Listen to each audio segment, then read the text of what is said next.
Hola a todos, buenas tardes. Mi nombre es Alberto Cuquín, soy director de la revista Logista. En esta oportunidad quiero agradecerles por conectarse y a la conferencia del día de hoy, Panorama Actual del Transporte Terrestre, que estará a cargo de dos especialistas del sector. Uno de ellos es Fabio Arciniega y también contaremos con Henry Seiler. Les comento la dinámica de la participación del día de hoy. Fabio y Henry van a tener su ponencia y las preguntas las pueden dejar en la sección preguntas y respuestas a los que estén conectados en el Zoom y a los que estén conectados en Facebook lo pueden dejar en los comentarios y luego se los retransmitimos a los expositores. Antes de empezar y de dejarlos con Fabio, quiero agradecer a nuestros oficiadores, a Sabar Corporación Logística, Austral Group Digital Supply Chain Management, Itzanet Perú, Dinet, Almafin, Alquirac, Supply Transport y Transportes de IL. Sin nada más que decirles, los dejo con Fabio para empezar. Fabio, muchísimas gracias por tu tiempo. Buenas tardes, Alberto.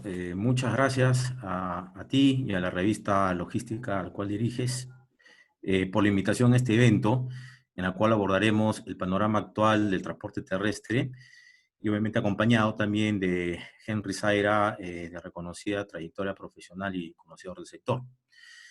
Muy bien, enseguida paso a saludar a los participantes y pasaremos a exponer, daremos los alcances de esta presentación.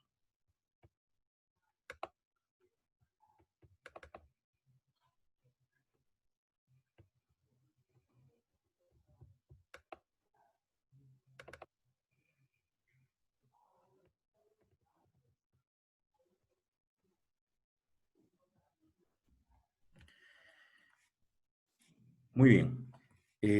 Tenemos en pantalla la agenda que aborda el tema de hoy sobre el panorama del transporte terrestre.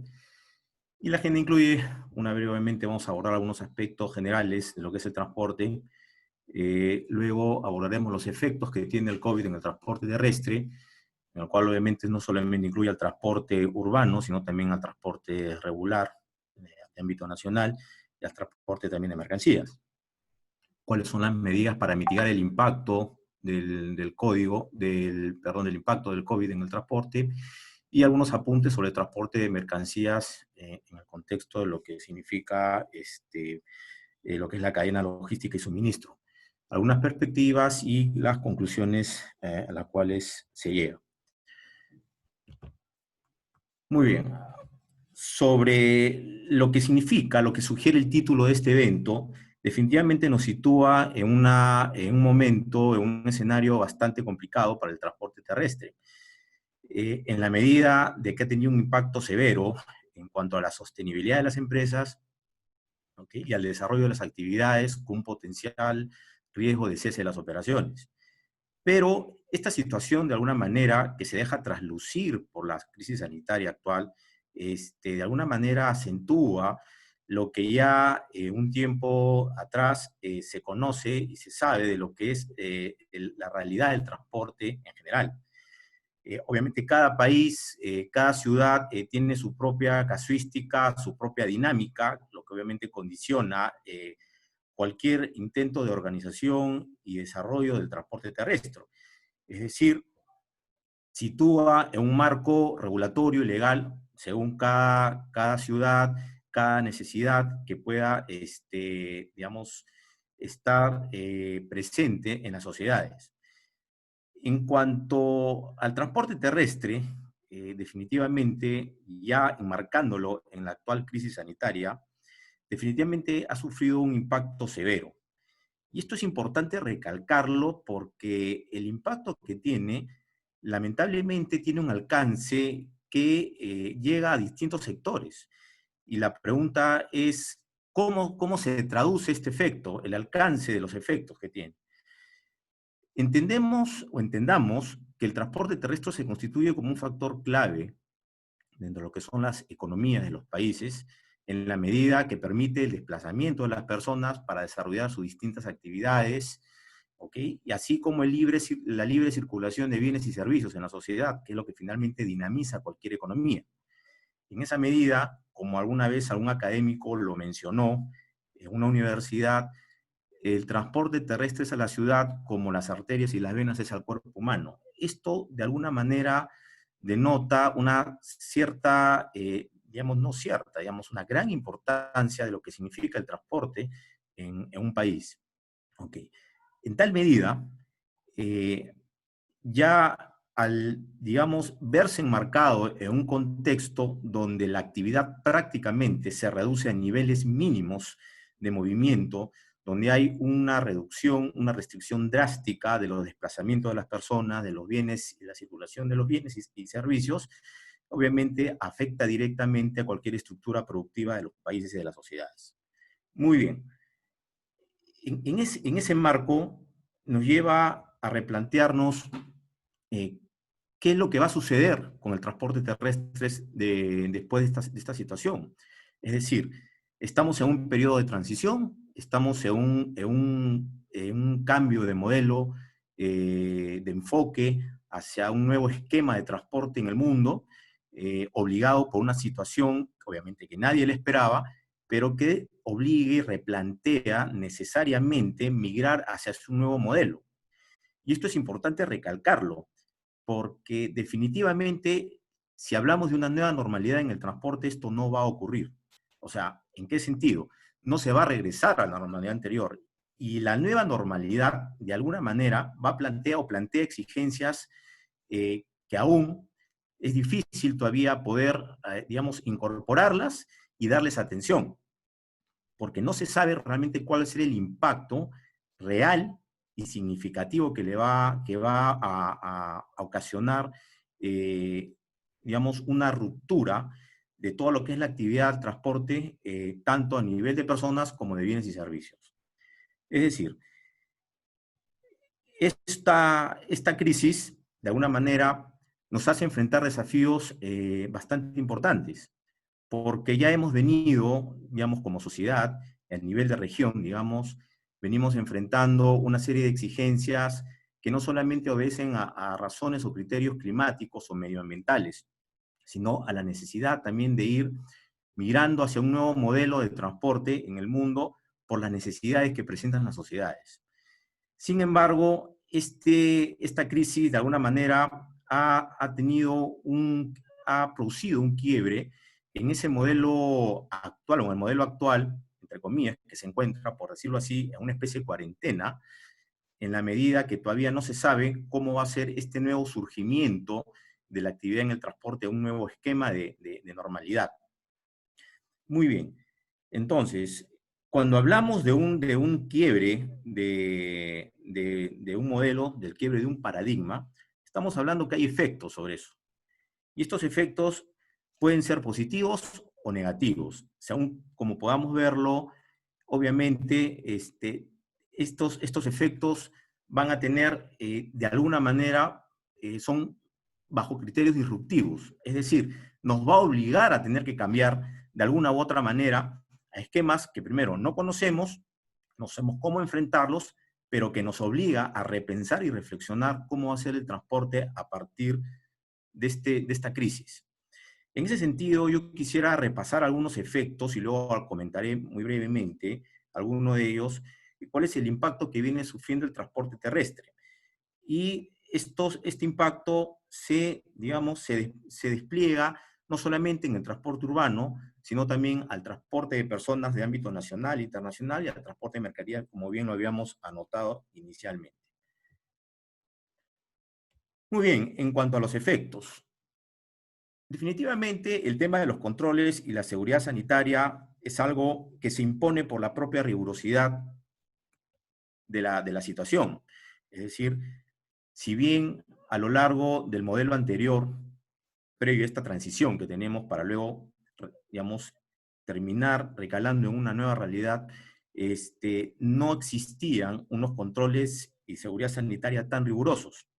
Es más, no existían en ningún tipo por lo menos en la que lo de la realidad del Perú, en nuestra ciudad, en Lima, o en las regiones, no existía un control digamos, el ingreso al acceso de sistemas, adoptando criterios sanitarios. Pero es a partir de esta crisis que nos ha obligado, justamente porque las medidas de confinamiento y restricción y distanciamiento social, en la medida que los sistemas de transportes y el transporte en sí como actividad son puntos muy altos de contagio, es decir, se constituyen como factores altamente contaminantes, por lo que obliga necesariamente a tener que adoptar este tipo de medidas, es decir, el uso de mascarillas, marcar un distanciamiento en los ingresos y en los accesos a los sistemas, al subir, a ingresar a los buses, tomando determinadas, digamos, medidas preventivas a efecto de evitar el contacto físico, considerando que el contacto físico es el principal, digamos, medio de transmisión de este virus. Entonces, uno de los efectos es justamente implementar medidas que anteriormente no existían, para evitar que la enfermedad se propague de una manera mucho más rápida y en una mayor extensión. Esto obviamente trae a colación el tema de los cambios de hábitos en la movilidad urbana. Es decir, no estamos acostumbrados y no hemos estado acostumbrados a tener que asumir nuevos comportamientos, sobre todo justificados en una crisis que de alguna manera, si es que no adoptamos medidas de distanciamiento, restricciones y controles, como lo hemos dicho, corremos siempre el riesgo de poder contagiarnos o eventualmente mantener una situación de crisis que no es lo ideal. Esto obviamente nos lleva a un cambio en los hábitos de la movilidad urbana. Es decir, ahora, entre otras cosas, y lo veremos más adelante, nos plantea la necesidad de cambiar, por ejemplo, nuestros horarios de salida, o nuestros horarios de entrada a nuestros centros de trabajo, el retorno a nuestros hogares, a nuestras casas, el desplazamiento para cumplir una serie de actividades que estén vinculadas al ocio, al viaje, a los viajes, etc. Entonces, de alguna manera plantea una nueva exigencia al ciudadano, al usuario, de tener que adoptar comportamientos o patrones que antes no, digamos, no convivían entre nosotros. En esa medida, digamos, uno de los grandes efectos que ha traído estos cambios de movilidad en la sociedad, en las ciudades, es justamente evitar tener un contacto con el transporte público. Curiosamente, el transporte público no solamente se ve afectado ahora por una falta de ingresos, por obviamente una baja demanda de los usuarios, de los servicios de transportes, sino porque además hoy hay mucho temor de que las personas, al usar un medio de transporte público, sobre todo, tienen el temor a contagiarse. Eso obviamente ha generado una caída en la demanda de los servicios y el número de usuarios que hacen uso de esos servicios, en la medida que tratan de evitar cualquier potencial riesgo para su salud y obviamente que traiga como consecuencia una extensión de un eventual contagio al resto de usuarios y eventualmente al resto de la ciudad. Por lo tanto, la caída de la demanda es un reflejo de la crisis en el transporte de lo más crítica, porque afecta básicamente la actividad de transporte en sí mismo. Es decir, si consideramos que las empresas de transporte se mueven justamente, se dinamizan por el uso de los sistemas por parte de los usuarios, al no haber usuarios o haber un número reducido de usuarios, esto tiene un impacto significativo, obviamente, en la operación. Es decir, no solamente caen los ingresos, sino que obviamente replantea necesariamente las operaciones que tendrán que reprogramarse por parte de las empresas en cuanto a las franjas horarias, usos, disposición de flota, ¿ok? A efectos de tratar de minimizar también el impacto de lo que significa una falta de ingreso que está afectando la sostenibilidad financiera de las empresas. En esa medida, otro de los efectos que viene de alguna manera vinculado a lo anterior es la reducción de los aforos, considerando que hay hay dos razones o criterios por las cuales la reducción de aforo es algo tangible. Primero, porque hay una norma que así lo establece. La ley, todas las leyes que se han emitido a lo largo de esta crisis, de esta emergencia sanitaria, han establecido la reducción de aforo hasta un 50% en los vehículos, en los autobuses. Eso obviamente para mantener el distanciamiento social y evitar los potenciales contagios que puedan darse entre las personas. Y esa reducción de aforo, de alguna manera, tiene, a su vez, como ya lo hemos dicho, un impacto en los ingresos para las empresas. Menores usuarios que hagan uso del transporte o de los servicios de transporte o sistemas de transporte, definitivamente afecta directamente a los flujos de las empresas, que es básicamente lo que lo sostiene. Si no hay ingresos, obviamente las empresas son las más perjudicadas. Y al no haber una reducción, digamos, al no haber una demanda, ¿okay?, por una reducción de aforo desde el punto de vista legal y también por una decisión del usuario de no acudir a un transporte público por lo que implica, por lo que representa como un potencial escenario de contagio que pueda acudir, se ha producido una reducción de la oferta de los servicios, es decir, por parte de los operadores. Es obvio, queda claro, que cualquier oferta, digamos, por parte de las empresas, que pueda brindarse, está siempre en función del nivel de demanda que pueda haber. Si hay un nivel de demanda que es bajo, obviamente esto obliga a las empresas de alguna manera a replantear su oferta de flota o la oferta de servicios que puedan ofrecer. Ya tenemos experiencia en general, no solamente a nivel de transporte urbano, incluso a nivel de transporte regular de personas de ámbito nacional, donde definitivamente se está presentando una reducción significativa del uso de los vehículos para el desplazamiento de las personas, ¿no? Y acá sí es bueno, quisiera detenerme brevemente. Hay que marcar una distinción entre lo que significa el transporte regular o el ámbito nacional de transporte de personas con el ámbito de lo que es el transporte urbano. Definitivamente el transporte urbano como tal es un espacio de mayor demanda en relación al transporte regular de personas de ámbito nacional, donde es mucho menor. No obstante, si hay algo, digamos, que se presenta como un común denominador, que es transversal, es que en ambos espacios se ha producido un impacto significativo en cuanto a la reducción de la demanda. Y esto definitivamente afecta la sostenibilidad en ambos casos de las empresas. Es por ello que en algún momento se planteó por parte sobre todo de las empresas de transporte de ámbito regular, se planteó la necesidad de que no se redujera el aforo a un 50%, sino que se mantuviera el aforo de 100%, considerando que no es rentable para las empresas mantener vehículos o prestar servicios a distancias considerables, que puedan ser viajes cuyos desplazamientos tarden aproximadamente 15 y 16 horas, con la mitad de los buses no era rentable, incluso podía acentuar más la crisis. Tanto es así que, digamos, este criterio se recogió en las normas que ahora permiten, bajo obviamente, ciertos protocolos sanitarios, el viaje o el desplazamiento de personas con un 100% de aforo. A su vez, esto también trae cambios en la programación de la operación. Es obvio, menor demanda de los servicios, debe necesariamente replantearse el número de vehículos que deben ponerse a disposición de los usuarios. No solamente vehículos, sino también el tema de los horarios. Porque, obviamente, al no haber un nivel de demanda significativo, no es conveniente, no es rentable para la empresa tener que mantener una operación que finalmente no le dé un mínimo de ocupación o un mínimo de rentabilidad a efectos de poder cubrir todos sus costos operativos. Esto ha generado pérdidas de ingresos significativos. Y esto es importante también destacarlo, porque esta pérdida de ingresos, de alguna manera, básicamente se da, por lo menos en lo que es el transporte urbano, por ejemplo, se da en proyectos cuyo servicio, de alguna manera, se sujeta a un modelo económico-financiero autosostenible. Es decir, un modelo económico de esta naturaleza implica que para poder operar un servicio necesariamente se requiere el flujo de ingresos que pueda cubrir los costos de operación del servicio. Si no existen los flujos de ingresos, definitivamente el riesgo potencial de cese de operaciones, de una afectación financiera, es realmente alta. Y esto ocurre en el transporte urbano, en la ciudad de Lima, por ejemplo, en el caso del metropolitano, en el caso de los corredores, donde son proyectos autosostenibles, donde no existe un esquema de subsidio a la operación. Por lo tanto, se ven afectados por una reducción de sus ingresos, hay una pérdida, obviamente, porque al haber un menor nivel de demanda, no es posible cubrir sus costos.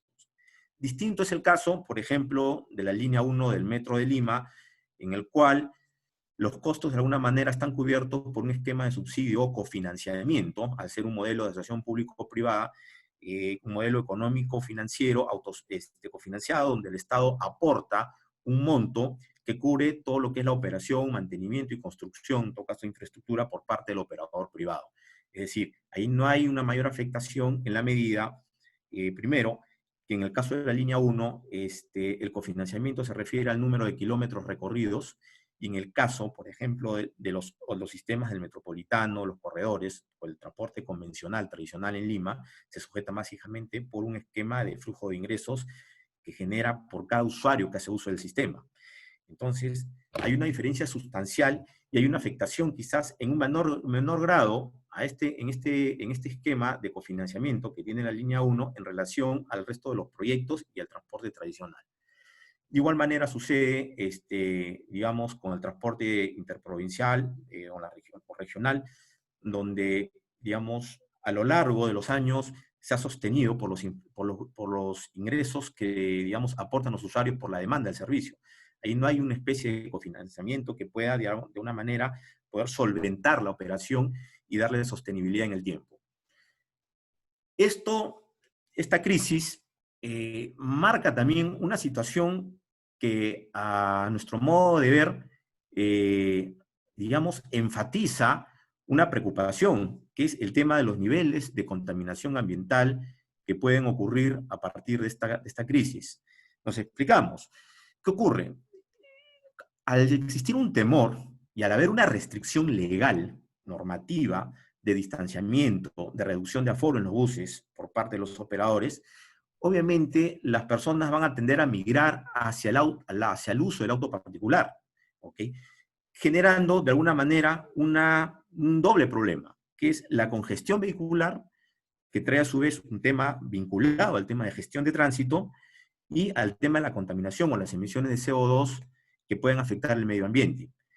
Y en América Latina tenemos un 37% de población que hace uso del auto particular y que representa obviamente un 37% de emisiones de CO2, y que hay una tendencia a que esto sea creciente en los próximos meses porque, digamos, hay una reducción consistente, permanente, en la falta de uso de un sistema de transporte público que garantice seguridad y sostenibilidad. El tema del uso del auto particular y vehículos no motorizados, de alguna manera ya empieza a, digamos, a sentirse en las ciudades. Ya en nuestra ciudad, en Lima, el gobierno ha dictado una serie de medidas que de alguna manera fomenta el uso de la bicicleta y los vehículos no motorizados, como los scooters, los patines, e incluso fomenta la caminata, lo que nos inserta un esquema, un modelo de transporte activo, como se conoce, y que también un enfoque, un criterio de micromovilidad. Y finalmente, otros efectos más relevantes son los costos por seguridad, que obviamente van a tener que ser asumidos a partir de esta crisis por parte de las empresas. Es decir, obligarlos legalmente, y es razonable que esto ocurra, a implementar medidas sanitarias para justamente generar un espacio de seguridad y de salud y mantener un estado de bienestar en la salud pública, obliga a las empresas a incorporar algún tipo de actividad que va a incrementar sus costos que antes no lo tenía. Por lo tanto, de alguna manera, termina por impactar también la operación. Muy bien, visto estos efectos, lo que ahora les puedo presentar algunos datos de lo que lo que ocurre en algunas ciudades de manera muy general. Hay una caída en el transporte público significativa en un 60% de la demanda en Latinoamérica, ¿no? Y esto es significativo porque un 60% en promedio significa una afectación sustantiva significativa al transporte público, incluso al desplazamiento de las personas para poder cumplir y desarrollar sus actividades. Y más aún en ciudades donde aún todavía, digamos, no existe un uso intensivo del uso del auto particular, definitivamente esto tiene un impacto bastante relevante. Y hay un 70% menos recorrido en Latinoamérica en relación a los kilómetros que se han transitado, o sea, hay un descenso en los kilómetros recorridos, lo cual es también importante. En Lima, en la ciudad de Lima, a nivel de ciudad, digamos, de sistema de transporte urbano, hay una caída de casi del 90% del uso del transporte público. Entonces, esto obviamente evidencia una situación bastante crítica. ¿Cuáles son estas medidas para mitigar? Y vamos a ir avanzando porque el tiempo nos gana. Es el tema de adaptación de infraestructura. Es decir, es necesario, por ejemplo, una de las medidas que se está impulsando es con la ley de la bicicleta, que ya se ha emitido, ¿no es cierto?, donde trata de impulsar la adaptación y la provisión de ciclovías a efectos justamente de utilizar como modo alternativo de desplazamiento un modo seguro, digamos, proporcione bienestar, seguridad, agilidad y que no sea contaminante. Ahora tiene que ser, además, en este caso de la micromovilidad en nuestro país y seguramente en muchos países de la región, están enfatizando un nuevo marco regulatorio que apunte justamente a este nuevo esquema. Luego viene un tema de gestión de la demanda, de la oferta y los servicios. Definitivamente, al haber una menor reducción, haber un menor nivel de demanda, esto trae a una situación donde tanto las empresas operadoras como los usuarios, sobre todo las empresas operadoras, van a tener que gestionar cómo gestionan el nivel de demanda de sus servicios y la oferta para poder atender esa demanda. Esto obviamente hay cambios en la programación, el número de flota, etc. El diálogo social, esto es un tema muy importante y que está vinculado a lo anterior. ¿Qué es el diálogo social? El diálogo social de alguna manera está vinculado a ese nivel de interacción que va a tener que existir un espacio de colaboración público-privada para poder determinar de alguna manera cuáles son las medidas o franjas horarias que se necesitan para poder atender los requerimientos y necesidades de desplazamiento de las personas para acudir a sus centros de trabajo, fundamentalmente. Es decir, establecer horarios de ingreso y de salida de sus trabajos, horarios e ingresos de acceso a las estaciones, de manera tal que no se genere congestión, se mantengan los niveles de distanciamiento a efectos de evitar, obviamente, un problema de contagio. Esto requiere un nivel de trabajo intersectorial y un trabajo también con las empresas. Se necesita necesariamente un foro de discusión sobre esto y de trabajo permanente. Los modos alternativos de transportes, otra medida para mitigar el impacto. Ya lo hemos dicho, la bicicleta, la caminata, los scooters, los patines son modos alternativos en un criterio de transporte activo que va a permitir de alguna manera suplir digamos, esta carencia o esta falencia, de alguna manera, de esta ausencia de una oferta de servicio del transporte público. El tema de innovación tecnológica, importantísimo, el uso de aplicativos. Ya hay experiencias en otros países, por ejemplo, en Paraguay o en Ecuador, donde se han implementado de manera ágil aplicativos, por ejemplo, para personas con discapacidad, que les permite tener sensores en sus smartphones a través de ciertos códigos que les permite establecer los distanciamientos con las personas. A su vez, hay ya sistemas de transportes en otros países en Centroamérica, fundamentalmente, donde se ha establecido los accesos con, digamos, sensores que miden el distanciamiento entre la persona y el punto de acceso a los buses o a los trenes.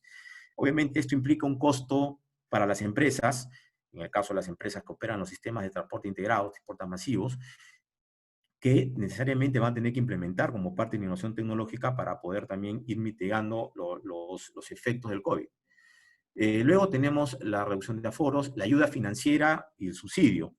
Este tema, si bien merece aparte un tratamiento bastante largo y detallado, podemos decir que es necesario, más allá de que lo que puedan establecerse en los contratos de concesión, en algunos proyectos o en la propia ley, necesariamente va a tener que haber un aporte por parte del Estado a las empresas a efecto de darle sostenibilidad, porque si se sigue manteniendo el nivel de aforos, la reducción digamos, de aforo, el nivel de demanda tan bajo que puede haber, el potencial riesgo de afectar la sostenibilidad de las empresas es muy alto. Por lo tanto, tiene que evaluarse este tema y brindarse apoyo, como de alguna manera ya se ha hecho a través de una medida adoptada por el Ministerio de Transportes, con el desembolso de un monto de 107 millones que va a ser repartido, en nuestro caso, en el transporte urbano en Lima y en provincias.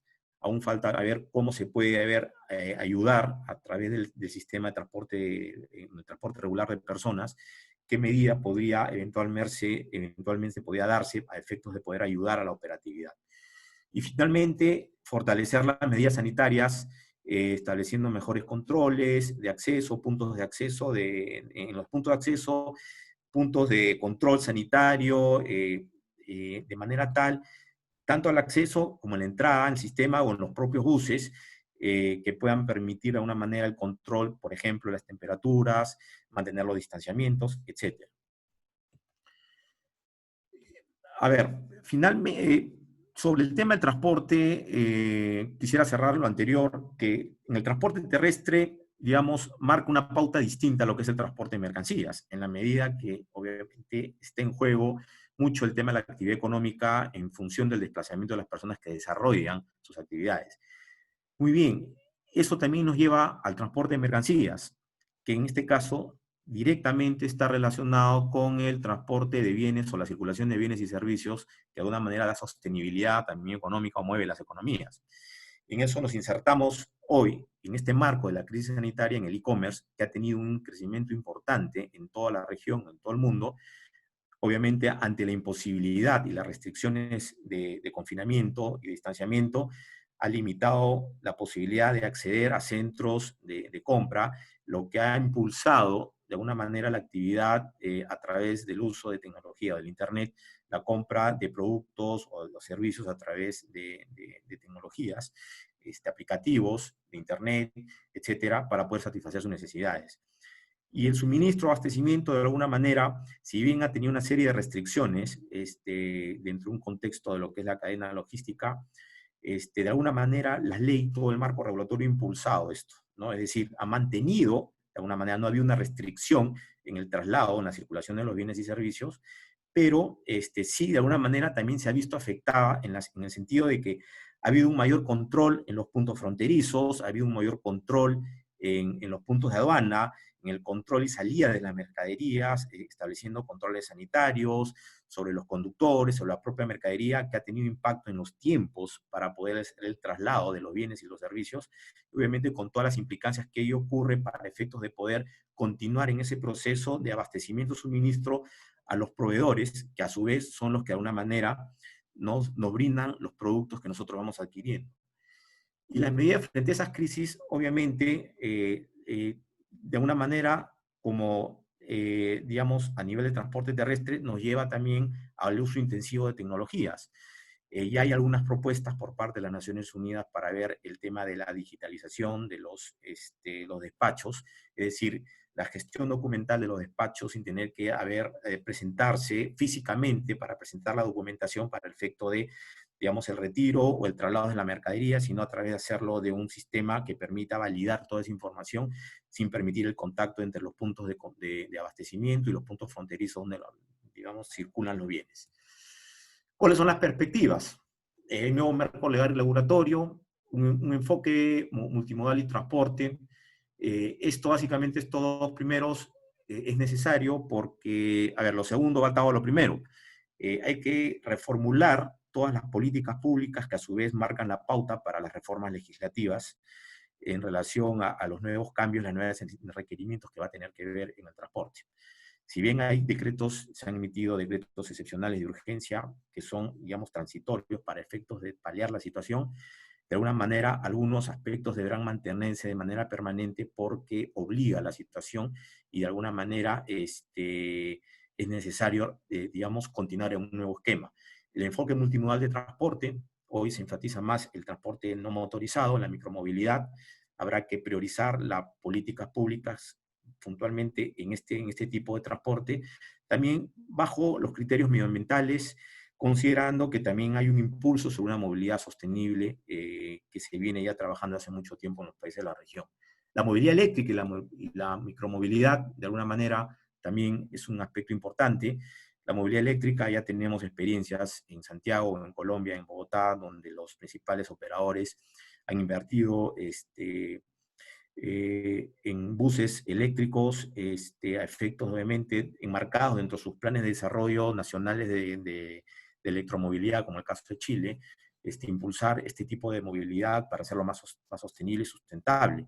En el Perú falta afinar un marco legal en esa parte, enfatizarlo más. Es el caso también, por ejemplo, de Uruguay, donde ya tienen un plan de desarrollo nacional de electromovilidad que están implementando, infraestructura para efectos de poder prestar un servicio con buses eléctricos.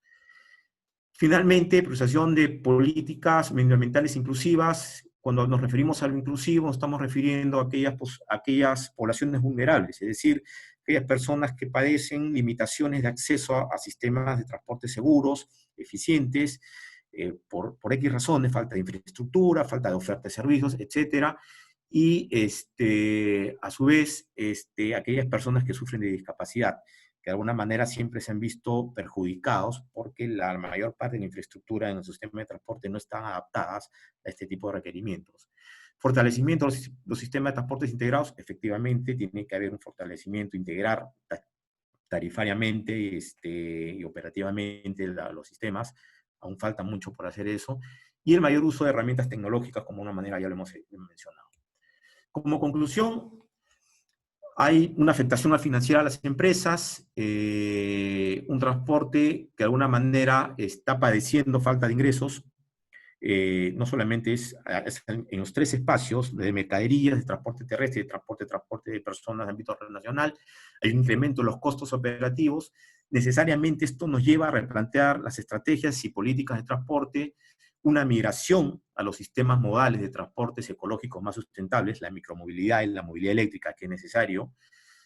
Hay un déficit de infraestructura y movilidad para transporte de la micromovilidad. Si bien hay un impulso importante en varios países, en el Perú sobre todo se está impulsando el tema de la micromovilidad, empezando por Lima, ya tenemos la ley de la bicicleta, es necesario reforzar esto, ¿no?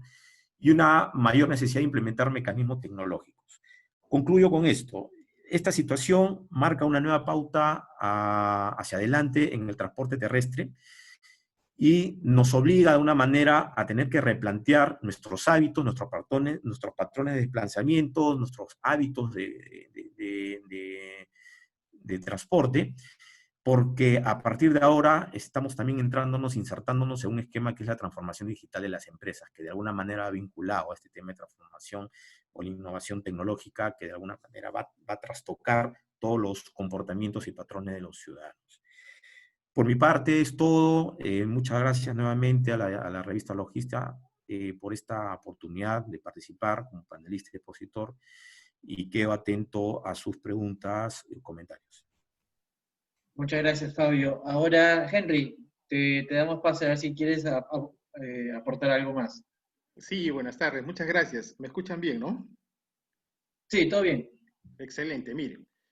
Complementando la exposición que ha hecho Fabio, y tenemos que decir, por ejemplo, que hay en el 100% de viajes, como él más o menos lo explicaba, o le decía, 24% son de a pie, el 25% usan el privado o el taxi, y 51% usan transporte público. Pero de este 51%, el 70% son los que trabajan o estudian, aproximadamente 35%, y esos son los que hoy día están en teletrabajo y en teleeducación.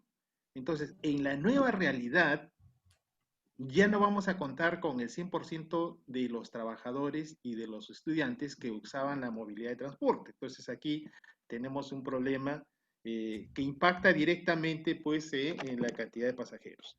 Y adicionalmente, hay que colocarle pues, el 30% que hay de oferta informal en este sector, ¿no? Entonces, la situación es bastante crítica y las horas de concertación son el 25% entre las 7 y las 9 de la mañana que se ha visto hoy día. Y ha cambiado pues hoy día los centros de atracción, ¿no? O sea, antes del COVID, los centros de atracción pues estaban en el Cercado Lima, en San Isidro y Miraflores, y la gente venía pues de Coma, La Molina y San Juan del Lurigancho, pero hoy día ese esquema ha cambiado. Entonces, hay que repensar este modelo de transporte. No necesariamente va a ser lo que estaba antes del COVID, sino va a ser la nueva realidad y probablemente vamos a tener que tener nuevos modelos, ¿no? Y yo diría que en el punto positivo de lo que ha pasado con el efecto del COVID ha habido pues una mejora temporal del medio ambiente, hay una reducción de la contaminación en 50, 70%, ¿no? De estas concentraciones y también se está impulsando el uso pues, de la bicicleta, el scooter, como bien decía Fabio, y el Estado también, o el municipio, estaba impulsando estos carriles agregados que yo creo que en la planificación debe haber una mayor propuesta de esta ampliación de ciclovías, ¿no? Entonces, ha habido más limpieza, más orden, y yo diría que en la parte negativa, estas medidas de bioseguridad obligan a que cada uno utilice pues con mayor número de horas el vehículo privado, va a haber más compras también de vehículos y unidades, y eso significa más congestión y mayor contaminación, ¿no? Entonces, si hablamos ahora de la parte tecnológica, ya deberíamos estar pensando en lo que es Smart Mobility, ¿no? Entonces, el Smart Mobility, ¿qué significa? Que yo sí tengo la demanda en forma online. Hoy día todavía sigo el método tradicional pues, de las encuestas de origen-destino, las preguntas, y son fotos pues, instantáneas de ese momento. En cambio, hoy día la realidad nos pide que tengamos online toda esa información, ¿no? Que nos permita, por ejemplo, ajustar la operación, ¿no? La operación ya va a ser distinta a la que tradicionalmente se llevaba, ¿no? ¿Por qué? Porque se va a ajustar a la oferta y a la demanda que se va a dar en esa nueva realidad, ¿no? Lo mismo la planificación va a ser totalmente distinta, va a ser optimizada en función de la oferta y la demanda. O sea, ya cambiaron los centros de atractores. Entonces la oferta y la demanda es distinta y la planificación tiene que adaptarse a esa nueva realidad, ¿no?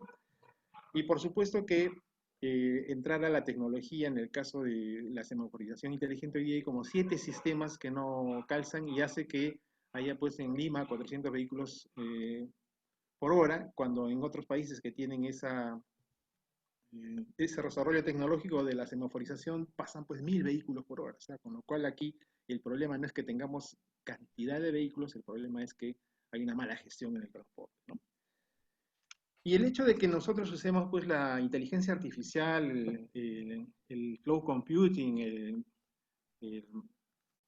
deep learning y todas estas herramientas, machine learning, nos va a permitir tener una mejor planificación. Yo creo que hay que tener una planificación distinta a la que ya habíamos estado pensando, ¿no? Vamos a optimizar las rutas, podemos tener precios dinámicos en función de los recorridos, en función de los horarios, las horas valle, las horas punta, entonces puede ser un esquema distinto, y tal como lo planteaba Flavio, hay que tener un esquema integral, ¿no? De tal forma que todos los medios de transporte estén integrados y se genere pues una sola utilización de una tarjeta que nos permita pues tomar el taxi, nos permita tomar el metro, el bus o cualquier medio de transporte para trasladarlo, ¿no?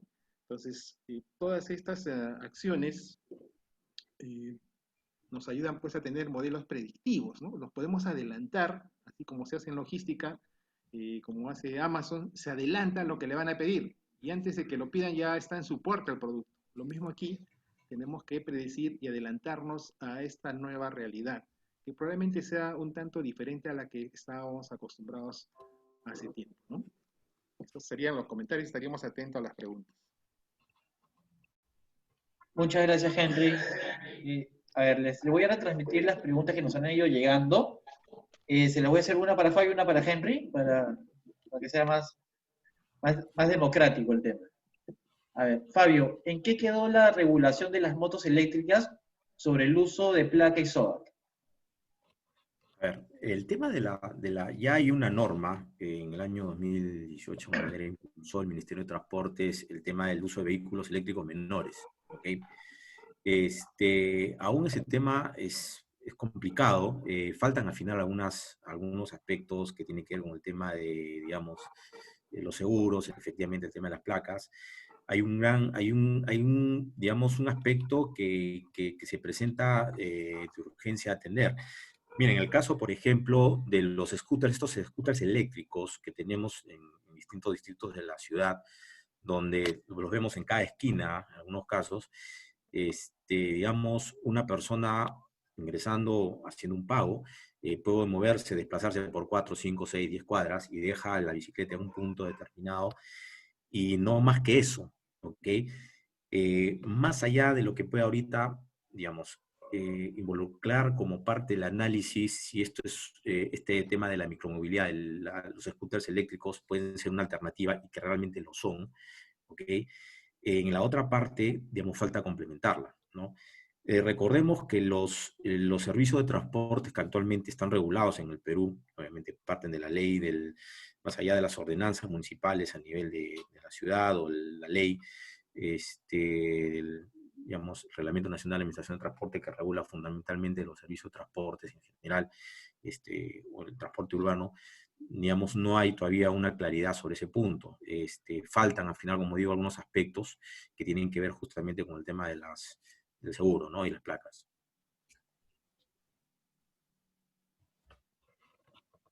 Henry, esta es una pregunta para ti. Henry, ¿cuál ha sido el impacto en el transporte terrestre de mercancías y qué es lo que se viene para este sector? Bien. Bueno, yo estaba revisando cómo se está moviendo el transporte de mercancías, sobre todo en la última línea, ¿no? Entonces, al inicio de la pandemia, se ha producido pues una sobreoferta que había de transporte, pero en la medida que el e-commerce tuvo ese desarrollo explosivo, se produjo pues un desabastecimiento total de este medio de transporte. Por supuesto que aquí no solamente incumplieron las empresas informales, sino también las formales, que son pocas, también hubo un incumplimiento. ¿Cuál va a ser la consecuencia de esto? La consecuencia de esto es que les va a pasar factura a todas las empresas que ofrecieron dar un servicio y que no lo cumplieron. Probablemente estas empresas van a salir del mercado. Y las que sí responsablemente atendieron los pedidos, estas van a mejorar y van a crecer, ¿no? Y tenemos casos concretos, por ejemplo, la movilidad de transporte escolares, ¿no? Que se paralizó totalmente, pero que finalmente también empezaron a ofrecer servicios de última línea porque se apareció el mercado y no había digamos, la oferta suficiente en este tema de última línea. Y yo creo que de aquí para adelante, este tema del e-commerce va a impulsar fuertemente a este desarrollo. Ahora, tenemos que tener dos cosas claras. Están los sectores grandes, que tienen mucha tecnología, y están los pequeñitos que no tienen nada de tecnología.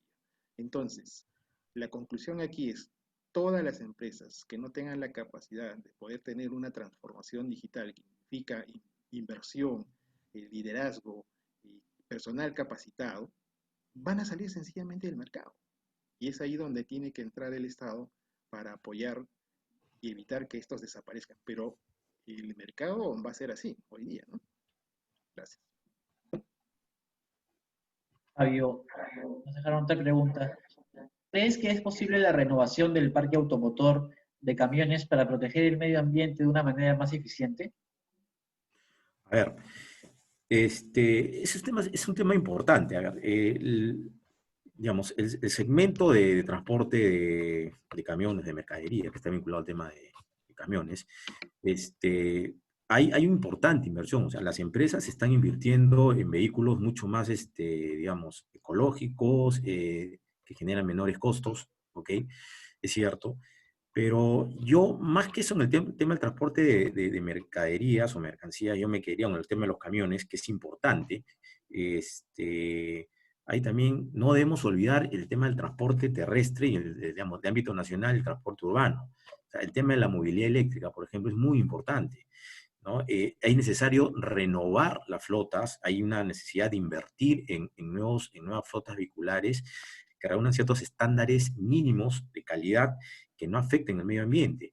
Entonces, ya tenemos experiencias de países cercanos donde están invirtiendo en este tipo de vehículos y que obviamente también se está trasladando al ámbito del transporte de mercancías, ¿no? Obviamente esto, entiendo yo, el impacto que tiene. A ver, el hecho de que una empresa no tenga ingresos, no tenga sus flujos, va a tener una pérdida significativa o dejar de percibir ingresos, para ser más concreto, va a tener un impacto en la parte de sus inversiones. Es decir, si hay una posibilidad de poder, digamos, incrementar o renovar flota de camiones para el transporte de mercancías con tecnologías de punta, obviamente va a ser mucho más complicado porque el impacto de la crisis ha roto, ha quebrado toda esta posibilidad de tener liquidez, afectando la sostenibilidad de muchas empresas. Obviamente hay empresas grandes de transporte de mercancías que pueden de alguna manera sostenerse, pero hay pequeños o medianos que de alguna manera les va a resultar difícil poder tener una viabilidad en el corto y mediano plazo, en la medida que no tienen la posibilidad de ser, digamos, tener una flota mucho más moderna y competitiva en relación a otros. Yo quería complementar algo. Eh, en el análisis de la cadena logística, la cadena de suministro, están los facilitadores, ¿no? Y uno de estos facilitadores, bueno, están los operadores logísticos, están la infraestructura, está la parte tecnológica, la parte financiera y está el transporte, ¿no? Está el transporte como uno de los facilitadores dentro de la cadena logística. Pero aquí nuevamente, ¿quiénes van a renovar? Aquellos que su retorno de la inversión les permita ser rentables. ¿Y quiénes son esos? Las empresas grandes. ¿Y quién contrata? ¿Y con quién contratan las empresas grandes? ¿No? Yo soy, por ejemplo, Alicor, ¿con quién contrato? Con una empresa grande de transporte, ¿no? Entonces, es poco probable que el sector de MIPES y pequeñas empresas puedan contratar con los grandes. ¿Por qué? Porque tienen alto riesgo para las empresas grandes, ¿no? Entonces, al tener alto riesgo, no tienen certeza de los flujos que van a tener para repagar esa renovación que puedan darse. Entonces, aquí sí hay que tener un cambio de paradigma, ¿no? Tiene que haber un aprendizaje de los pequeños y microempresarios que vayan trabajando con los medianos hasta tomar experiencia. Pero hoy día, por ejemplo, ningún grande se va a atrever a contratar a unos pequeños, ¿no? Porque no tiene certeza, no lo conoce y sabe que es hombre camión. Y aquí la responsabilidad es alta, sobre todo en los temas que estamos viviendo de tener tiempos y entregas oportunas, ¿no? Henry, hablamos hace un momento sobre los costos del transporte. ¿Quién debe asumir los sobrecostos por la implementación de protocolos de bioseguridad? ¿La empresa debe ser transmitido al cliente o el cliente final? Y también se aprobó un subsidio para las empresas de transporte urbano. ¿Aplicaría también para las empresas de transporte de mercancías? Buena pregunta, ¿no? Digamos, cuando uno estudia, digamos, desde el punto de vista de los poderes que tiene cada uno de los actores, ¿no? Vamos a ver quién tiene el mayor poder de negociación en la transacción, ¿no? Y de acuerdo a ese mayor poder de negociación se trasladan los sobrecostos que puedan darse, ¿no? Entonces, vamos a suponer que yo soy no sé, pues me imagino una empresa que vendo pollos a la brasa, ¿no? Y tengo que llevar pues a los pollos pues ahora. Entonces, como la situación está tan complicada, al inicio es probable que yo pueda asumir parte de esos costos de traslado, ¿no? Pero en la medida que vaya tomando más espacios, es posible que pueda trasladar esos costos al consumidor final, ¿no? En algunos casos se comparte los costos y compro a Saga, me dicen el pedido te cuesta 10 soles por enviarlo a tu casa, o tú recógelo pues acá, ¿no? Entonces yo creo que sí depende del poder de negociación para saber cómo se trasladan estos costos. Y en esta primera parte, en algunos casos los absorbe el consumidor y en algunas partes el productor, ¿no? O el que envía la Alberto, mercancía. Pero sí, sí. No, sí. Disculpa, Henry, pensé que habías No, está culminado. bien, gracias. Ok. No, si me permites complementar sobre el tema del subsidio en el transporte urbano. A ver, hay Ya, que sí, tener sí. en cuenta que el subsidio tiene una propia estructura, ¿ok? Digamos que no obedece a temas coyunturales. O sea, digamos, subsidiar una operación en una situación como esta, desde mi punto de vista, en mi entender, tiene más un efecto compensatorio. Todo hacia atrás tiene un efecto compensatorio. Adelante puede tener una manera, digamos, puede tener una justificación de subsidio para la operación. Pero tengamos en cuenta algo, cualquier propuesta de subsidio, definitivamente viene amarrado a una serie digamos, de medidas fiscales, porque los subsidios surgen o parten de alguna manera, digamos, de todo un análisis que se haga por parte del Estado en relación a los recursos que pueda disponer para subsidiar una operación.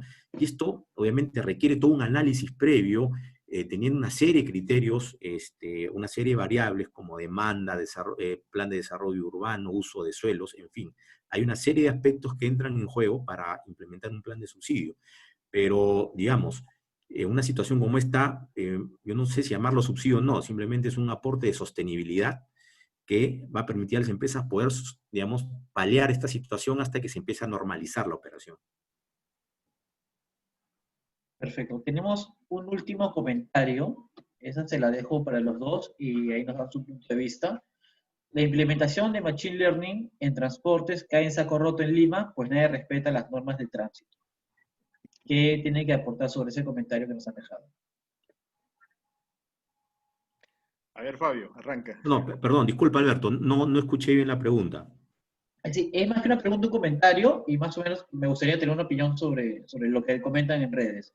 La implementación de Machine Learning en transportes cae en saco roto en Lima, pues nadie respeta las normas de tránsito. A ver, eh, una situación como esta plantea un cambio, un hábito, una transformación de los hábitos de los ciudadanos para hacer uso de los servicios de transporte, en general en todos los aspectos de la vida. O sea, esto ha transformado no solamente los hábitos de desplazamiento, en general una serie de aspectos de la vida de las personas. ¿Okay? Pero uno de los grandes problemas que tenemos en el país, y es, digamos, un tema transversal a muchos países también, es esa falta de disciplina social que hay en las personas. Es decir, poder tener una conciencia colectiva del respeto de las normas, del marco legal, sobre qué es lo que se debe hacer, qué es lo que se puede hacer y qué es lo que no se debe hacer, definitivamente entra entre lo que es un criterio de subjetividad y finalmente, digamos, que recae en el propio individuo o en la propia sociedad, es decir, qué tan consciente es, de alguna manera, de que el cumplimiento o no de una norma puede tener efectos o externalidades positivas o negativas para ellos y para la sociedad. Entonces, digamos, el comentario no deja de tener sentido en cierta forma porque obviamente no somos un país que estemos habituados a cumplir las normas, ya lo hemos visto, el tema de la cuarentena, o sea, prácticamente no ha existido en los últimos meses y medio una cuarentena, la población ha salido desbordada a pesar de que existían medidas restrictivas, restricciones al desplazamiento de las personas, confinamiento, igual, entonces es muy difícil. Y esto requiere necesariamente tener un enfoque de cambio cultural. O sea, uno de los grandes temas a resolver, y ahí quizá Henry puede darme también con mucho más expertise y conocimiento, cualquier proceso de transformación social, y más aún, por ejemplo, un proceso de transformación del sector transportes, que también migre a un nuevo concepto con innovación tecnológica, requiere un cambio de mentalidad, requiere un cambio de cultura de la gente. Y es un trabajo muy arduo. Cualquier proceso, para tener éxito, tiene que empezar por el capital humano. Si no existe una posibilidad de cambiar la mentalidad, cualquier propuesta legislativa, cualquier propuesta que pueda surgir de cualquier institución, cualquier nivel, va a caer en saco roto. Sí, gracias, Fabio. Solamente un comentario, decir que aquí lo que falta es un tema de enforcement, ¿no? Enforcement de cumplimiento, porque yo me acuerdo cuando viajé a Arica, en un taxi peruano, llegamos a Arica, eran 12 de la noche, el semáforo estaba en rojo y el señor paró y no había nadie, absolutamente nadie. Y le digo, pero pase. No, señor, no puedo pasarme. ¿Y por qué no puede pasarse? Porque si me paso y me ven, me quitan la licencia y no tengo trabajo, ¿no? En cambio, regresamos a Tacna y se pasaba todos los semáforos rojos. El tema, pues, aquí es enforcement, ¿no? Enforcement de parte de la autoridad. Y sí había experiencias interesantes, ¿no? Me acuerdo que hace mucho tiempo se obligó, pues, a las personas a cruzar por la cebrita y no por la media cuadra, ¿no? Y incluso se llegó a poner algunas papeletas a las personas que infringían la norma y que les detenían, pues, sus pagos en el banco y mucha de la gente se alineó y empezó a cruzar por la cebrita, ¿no? Entonces, yo diría que aquí es un tema de enforcement, ¿no? Y de un cambio de cultura, pero sobre todo el enforcement que el Estado haga cumplir la normativa, porque la normativa está, y simplemente necesitamos que ese enforcement se dé para que esto pueda caminar, ¿no? Muchas gracias. Listo. Ahora sí, tenemos la última, para ya no atrasar más. Henry, ¿podemos las empresas medianas invertir o subcontratar el transporte?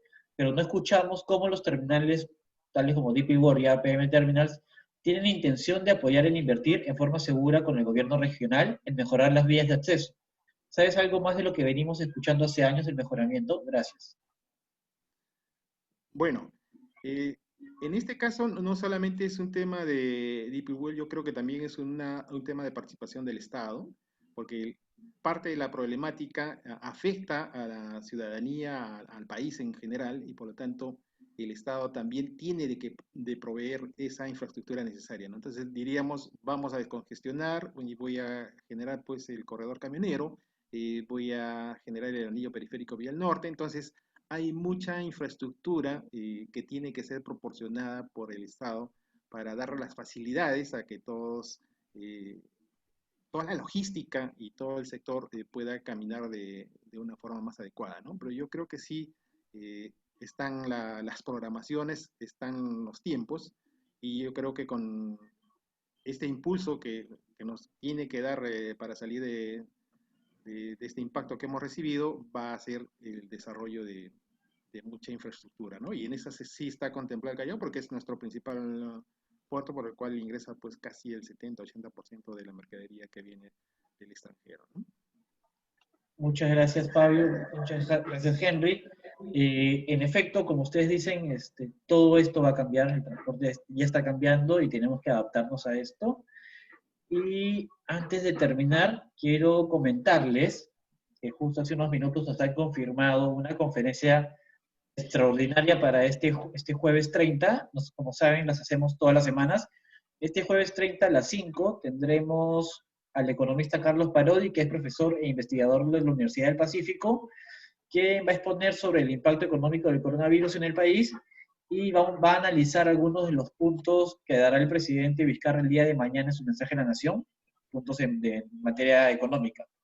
Antes de terminar, quiero darle las gracias a nuestros auspiciadores, que menciono en este momento. Gracias a Sabar, Corporación Logística, Transportes Austral Group, Itzanet, Dinet, Almafin, Alquirac, Supply Transport y Transportes de IL. Muchas gracias, Fabio. Muchas gracias, Henry. Esperamos estar con ustedes en otra oportunidad. Okay. Gracias. Muchas gracias también a usted, a Henry. Muchas gracias a todos. Nos vemos el jueves.